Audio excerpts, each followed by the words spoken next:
Métier Africa Phoenix Web TV simele mi don do kuro mi ton le mi na tun do meje jo amo mi to ju mi de lo wonu wa mi ton jo amo no hami bo mi re kan hobio ye me yin food no teme le bo mi no ba hodo jo amo mi ton le ji ga en to mi ai kan hobio huno ga hosu amayen fa kon goton to akoro mi sete sin kan me bo mi da ho ena mi nu ku mo je ki me eyin osongle vous gbetoton ete we songle vous gbetoton aji ena mi kimeton no e songle vous gbetoton ete kan do ya ni songle gbetoton bo eno mo le ji mi le tin bo yawe ide le no ji ena mi timeton do mejile no e no so gbetoton jia azire no zon minuto ndondo ajanu ayonu kelu hunu chanu hunto hansino yeno yiromido huno ga hosu amayonson vakongbo école coup primaire lo moye konye suto papa yeno yiromido so jempi edo toto kamlo blate kun nu te awon yama do sipo gberegbere bodo do ekme tegbe souvelez-vous beto do po souvelez-vous do po beto do po yin do télé 100 étoiles sans souvelez-vous to emevo amagan beto parce que neze beto do po do télé nunina beto ton le étoile meto mewedi ana ko demo ma una se degbe to étoile meto mewedi eta do so ma o da beto lo do ko gada souvelez-vous wo se lo aga ka fontine ndo awon yen tono susun yo no an ndo ami do ma vous êtes betolo de regarder étoile mettons bozelo aga nous do étoile oui mais ma non c'est des beto ton bon aya mi sa notre egbe avant notre prière ba gan le pomen anoto de photo gan le pomen journée c'est des betoui ni étoile to e zabodide ma on a c'est des betoui ni étoile to maga zabodide ma maga c'est des betoui ana kambium do te outu eni nous autres sont ma non c'est des beton do étoile beto to le touchiwe soulez-vous beto ton touchiwe boto medi bon ma on ta touchiwe do beto do propodi do peme mo nous do soulez-vous mettons même ma non c'est des beto ton bon à mon ami poto egbedin ndeti mbeno yoro aze do ko de mi do si c'est créé à fond nous an aze do ko ne wono ti étoile betoton aze do ko ne fo de no susu étoile meton se aze do ko ne fo no étoile meton do ablume beno zono tourner à to deko à to nebio ma mo c'est de meton to frein parce que étoile we do an désabodide bo mana do se ko beto egbeme wo touch de to jiwe étoile me ma no ki abeto vi bon mi bon dini azega fon to egbede bo ti étoile to e ba do ya bi o zimbulume atero de plein bode ko boto nu bla boto le bayi ma mo son se de beto tomba ku e beto ga no ku e ko étoile meton no ku amoto egbede ni ato de beto sutu ti egbede mo e poto gbele mo étoile do go flebo jeto ye me de étoile do flebo jeto na do ko do ho na we ni suro bu to flebo jeto le oto to do meto ana diya de beto no di gbemele parce que mawo ewon we e ma so nyo we ba étoile do go fle avo do na me de ga we no hen le poa mele ma yiro do nu wo no so mo étoile beto to no fle fa zeno mo ale mo bio meme boro ba ho do na me boro ba nu meto le bo don de étoile meto fle hoto todo meto ko no ga ko so amayan fa ko bona do ko do na we do kan we me mo mi gadi amo nu e do soulevu beto do po ton le beto do po le soulevu do po e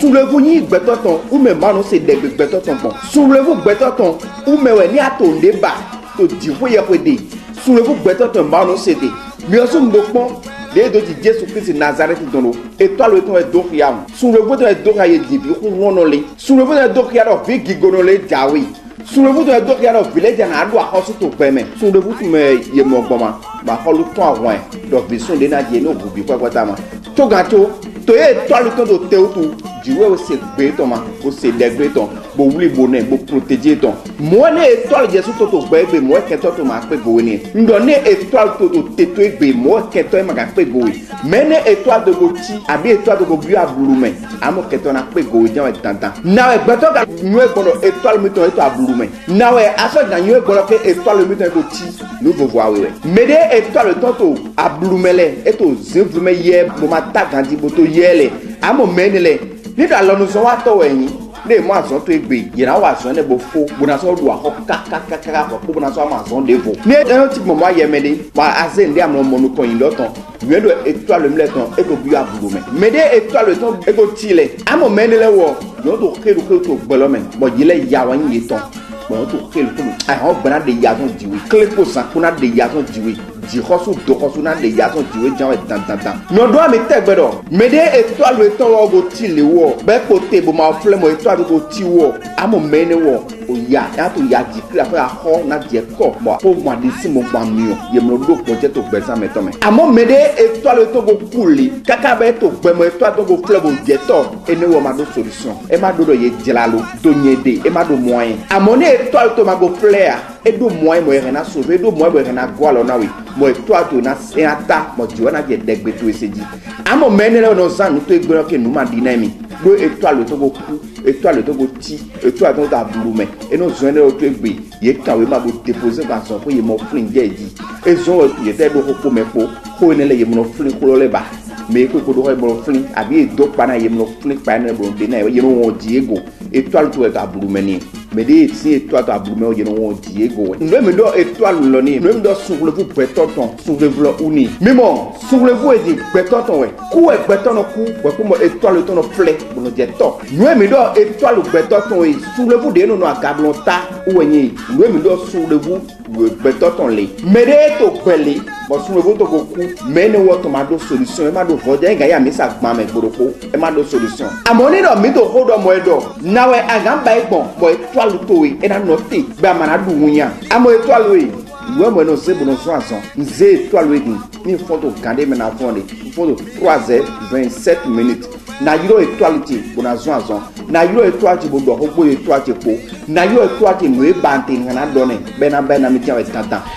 ene azweno sombo no sungula fu gbeto tono yin ya jiji ene ena mi pa jemeton bo nu e kana so ho glon mo koton e adi eyin aye femi e do hodeji bo le na so ho bo glon mo koton le do bi patapata mechele ene mi na do to amayo do kodogo ene wo yesu ya na bo na tu mo na o parce que ndewe yin e do savon eton e do miel eton mo ni galo koli ana wa demi moye étoile to cho ngana na we étoile de no bayi takiko me no krona me takiko no lo na do ya yesu pa do étoile mi ton e pogbe yesu pa takiko na do ya do étoile to e pogbe e poto gbe do gade me ye do talo kona to to e pete nuglo ya tekpo me zelo a dekpo me wede ya doglo we zo chokoti me amo to to na to blaja gule me yesu ana mo ko nuku to e ko tono me halo position e na to blaja kun be ana mo ko nuku to e pogbe ni e ma to to fle ya be étoile to e ma so pogbe étoile to bo jai étoile to bo kuni ngando am lo ku e beto no ku wo mo fun o meto no fle amo beto su to gbe mo su wo to bo fle donc takiko ni lo me we no nyu do mais étoile ton est côté yesu papa na mo le do oui étoile mi to côté di to takiko zinteme kane me to ta la ko bo je étoile to ye na zenawe bo de a je ko gbele e do miel le ton mo miel lo e yoruba blo se étoile de me bo na noter en fond quand même vous faut 3h27 minutes 3h27 minutes en fond ni a fond e do de no bay ko to plein ni me lo wa na to mo ne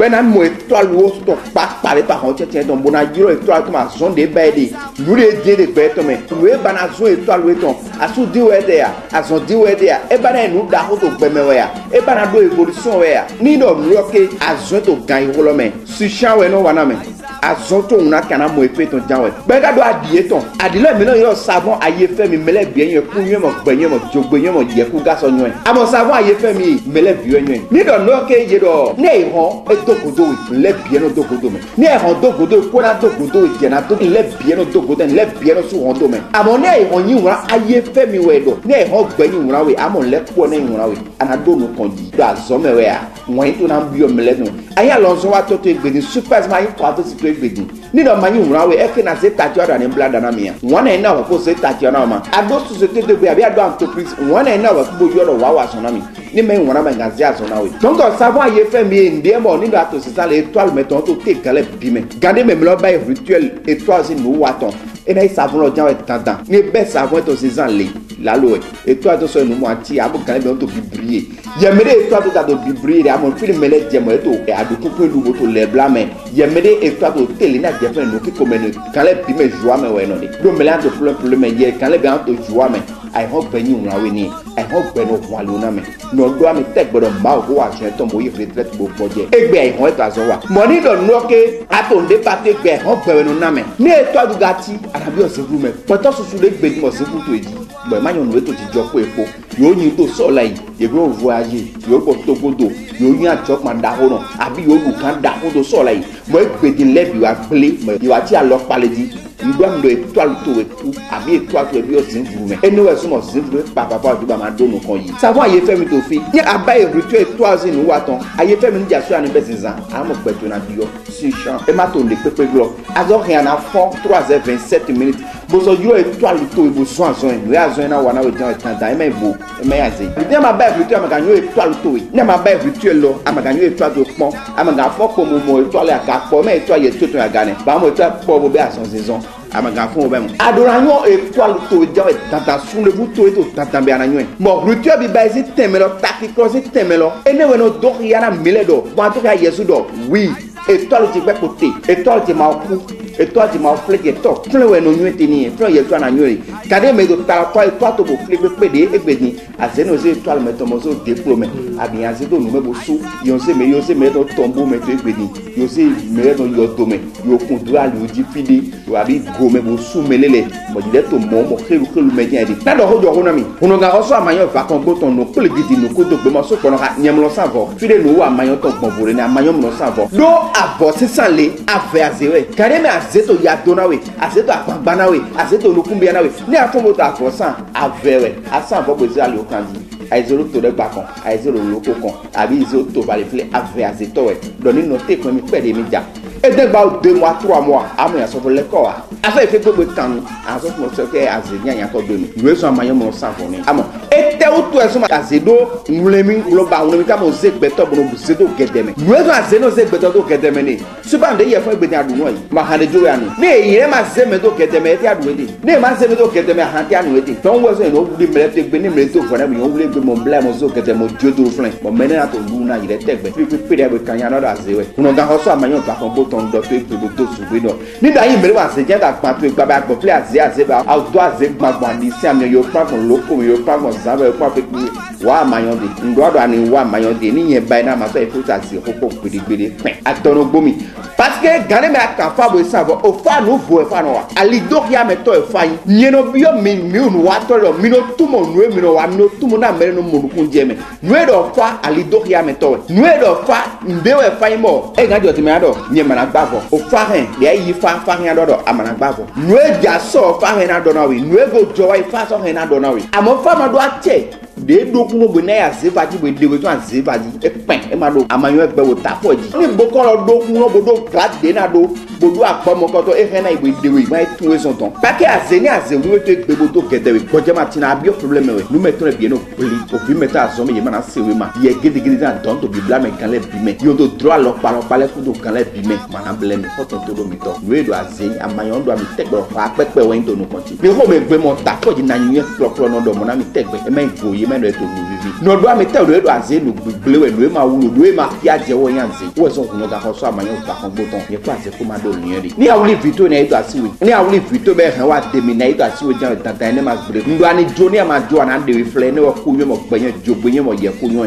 nga do do fi ye mo dulo ko pa se to de po ye pa se fe ko ma chan suba mi za pa te bo pon no no vera mi ta 0 meni mi no ayi di mo mo sun ko ta bo wa do egbe ni me susu ma yan mo pa ko sun ko ta bo no wa do apa ko sun ko ta egbe bo wa do a ja se seme apako koko eta me bo wa do to egbe awe azeton ho parce que li azeton sun ko ta we di li azeton koko ete me we koko ete sa we di je maganyo e bo ma ko sun ko ta bo dado azewo nfle yin no gbere ti lo ni e ma na do ede lo me manyo e est ce que fia je fena gandi ke mo wa do li to eji ama gandi ke na wa do li to eji okay manyo me we ye wa do sun ko ta e fo ase na bi o ko me we e ja gbangba na we yi e do abako mi don to mo kaka every wuzo blado gedem e bo wa labe me to gede azeton me na me ga wa gbogbo nyo do me to gede azeton me tita amlo me to gede azeton ama ye kana no black e na no black kan le bi me ne ye kan ga bi black be aton le gbe amana mo lo ni ye gede geza to bi blawe eto dagbe to le bi blawe ni eto bi blawe akwa mana no ti alomena we ni eto bi blawe mana ton de gbegbo mo lo parce que nous do ye gede san do ne ko to lo mi to esprit ai ho ton we nous ga do ai ho nu fo we nous do aze nu fo we ai ho nu naturel we nya ai ho wo mu di dadi ko ye ko ton we ai ho mo gbache ai ho no do na gbeto bo no protéger me we amo nous do aze no gbache bo ro henu gbe ro protéger bezan bo no demiti kakawa do we yeme go ya ko no nu ado so gba yi mejo me azina he do bo futu amado mi na be akoso no bo sa o to do mi to ai ho gbe na zewe do aga jan ji hosu do hosu na zewe do aga kle ko sa ko na zewe do aga ya to se po kuno kan hosu amayo fa kan boton ana mo lu fun je nu me kanji amo sunra bo do ma kara wujani ni no mele kutu pe mo me lo kutu egbe amo eto atan amo do lale amo no ito me eno ku me lo pe eto alu me lo to fleni me lo kuni amo to egbe de gbe to su to gbe me eto alu to fle azego de eto ame su to fle to egbe bodo mo te go pe ego bo bojo me bo do azon e bo le so me le mo mene e ma vo to gbe to me gbe to su ti mo mele ti mo jire di e ba mi do ala me ewe mo la me do azo ke kan le me yanu antibiotic ka mo me su ti to egbe di mo jire di yo se fle ko do asina yi mo kan le bi me fle ko me je no ti je me su ti e bo do jire ma yin nu pon ye se ke lodu do teme we nagara ko jo ko na mi mele do jona do ni ajo ko to do nuvo ni gbobi o to me na do di to jan tanta ni aga su ko to bo to tabe bo to tabe do apo me bo to ni gboje fo so ta on ni ko to ma wa bona le ko vo do amili we so ma tan le bi to gbo ndo vo de mi no do amili ma yoro nu su se ye no protéger mede we ho di we so gbodo ma ho ma to gbodo to bibeli me ye no protéger mele protéger le bo zanu do nu zan mati do ala mebo e go do nu e pesi nu e abo sion bo azedo gan guys azedo wanya e hon to azero hunu e honu na egbe amoto egbe diro ngba mi no we do aye gidigidi an to no to me bla to egbe esprit e hon to ma zebi e hon me hon sejuna aze ma ze no san lo egbe de juro mono yemede to gedeme yemede aze bla na we na wa gbondo aze bla mi ndo menle ndo ye gidigidi an to na no bla yi ndo menle yi no ku dro to same ndo menle ni do mere do pa do ya ba ni me lo ma no ba yi do mlo na won yi e pe vito e boje ma de ke nu nyone ta ke nu nyona vito e na e de ye baba e na e de ye ya ye ma de ke lo ni nyone e pe ni do ye sunu to gedeme asito ye ma de ke nu nyone ye na bla ni mere ba promesa do mi awa nu lepo na we ye na ze fule pon de bu do asine be an to ene do bo na mo to bo amo ni do mi jo ne do ni mere wa so pa to egbe bo se we de me be ndo kede asito me ja o mlo so ta so pa to me gbale ara mo ke aso pa ti ta ba ti danji e je ti danji do gedeme ade me ne ga bana e dewe ni aso pa lo gbele lo wo so ati fegun ye so ara ti fegun ye ma de ke aso pa no inu kan lo aze no wa ikolo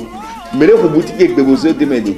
boutique ona gba abi akora je vivoti ego ya be ko to atoko do biro ton be amo bo je be go ai ho gbera de we so fu do ndi ati jipo to kwa do so to bo so si to ele me ja tanta ji ho so do ho na zewe do aga do gbede akama do e vodo ka so ga no se ai ho gbera se gbeto yi akona se gbeto yi jera se gbeto yi àlàáfíà da gbe mo gbara se gbeto yi ja tanta ni ana mo yesu pa so jempe meilleur 97 15 27 57 ndo 97 15 27 57 meilleur ka weto amo 62 60 66 91 ndo 62 60 66 91 meilleur ka wenele ni ayiro asekpe yan fun ka ko so amayan fa ko godon mo do aplome César tieme to khogbonu flepepe de aton je wando do meje fa kan gbo kekon de pepe de amodo meje fa kan gbo unu amayan si fegbe adoma kekon de pepe ya zo wa ni aga so bubu je wa jolomi ena tiena mi bon mi va vivre nous wa mi ton eyin jo amoji bon me chile ena chendu puro mi ton le monsieur ko ekuno ga so amayan fa kan gbo ton do ti enono apromise rete pataki va kan gbo alokaton ne mi ka sedo onutomene me chile e ili woni mi akendo o devoji